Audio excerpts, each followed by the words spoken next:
हवा में एक अजीब सन्नाटा था। ऊंचे बर्फ से ढके पहाड़ और उनके बीच खड़ा एक विशाल काला ज्वालामुखी। कहते हैं 12,000 साल से ये शांत था।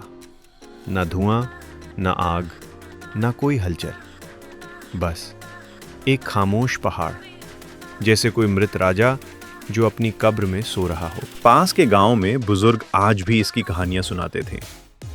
जब ये ज्वालामुखी जागता था तो आसमान लाल हो जाता था, धरती ऐसे कांपती थी जैसे अंत आ गया हो। लेकिन ये सब सिर्फ कहानियां बनकर रह गई थीं। नई पीढ़ी के लिए ये बस एक पुराना पत्थर था। लोग उसके किनारे खेती करते, बच्चे उसके ढलानों पर खेलते और कोई भी अब उससे डरता नहीं था। फिर एक दिन सब बदल गया।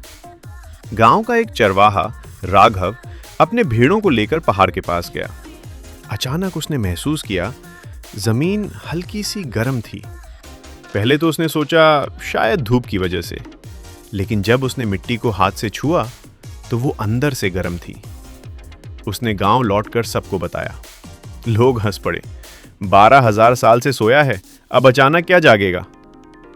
लेकिन राघव के चेहरे पर डर साफ था। कुछ दिनों बाद शहर से वैज्ञानिकों की एक टीम आई।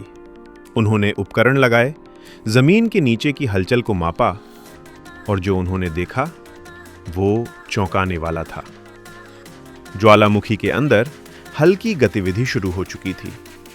मैग्मा धीरे धीरे ऊपर उठ रहा था, लेकिन यह बहुत धीमा था।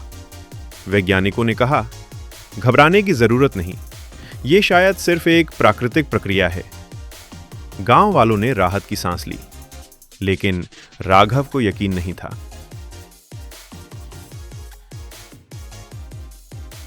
एक रात पूरा गांव सो रहा था। अचानक धड़ाम, जैसे धरती के अंदर कुछ टूटा हो। लोग घबराकर बाहर निकले। ज्वालामुखी की चोटी से हल्का सा धुआं उठ रहा था। 12,000 साल बाद पहली बार। अब डर वापस आ चुका था।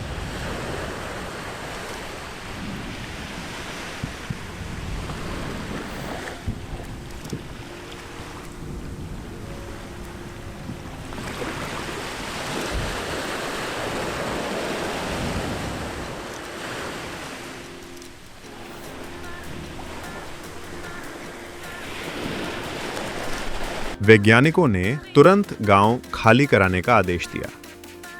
यह कभी भी फट सकता है। लेकिन कुछ लोग जाने को तैयार नहीं थे। हमारे पूर्वज यहां रहे, हम भी यहीं रहेंगे। राघव ने अपनी मां का हाथ पकड़ा। हमें जाना होगा। आखिरकार आधी रात को गांव खाली होने लगा। लोग अपने घर, खेत, यादें सब छोड़कर जा रहे थे। और फिर वो हुआ जिसका डर था। पहले हल्का कंपन, फिर जमीन जोर से हिलने लगी। ज्वालामुखी फट पड़ा। आसमान आग से भर गया। लावा गुस्से की तरह बह रहा था। धरती कांप रही थी, जैसे 12,000 साल की नींद टूट चुकी हो। जब सब शांत हुआ, वो पहाड़ अब वैसा नहीं था। गांव पूरी तरह मिट चुका था, लेकिन लोग बच गए थे। राघव दूर खड़ा उस ज्वालामुखी को देख रहा था। उसकी आंखों में डर नहीं था, बल्कि एक सवाल था। क्या ये फिर सो जाएगा, या अब ये कभी नहीं रुकेगा? कुछ चीजें चाहे कितनी भी पुरानी क्यों ना हो, कभी सच में मरती नहीं। वो बस इंतजार करती हैं जागने का।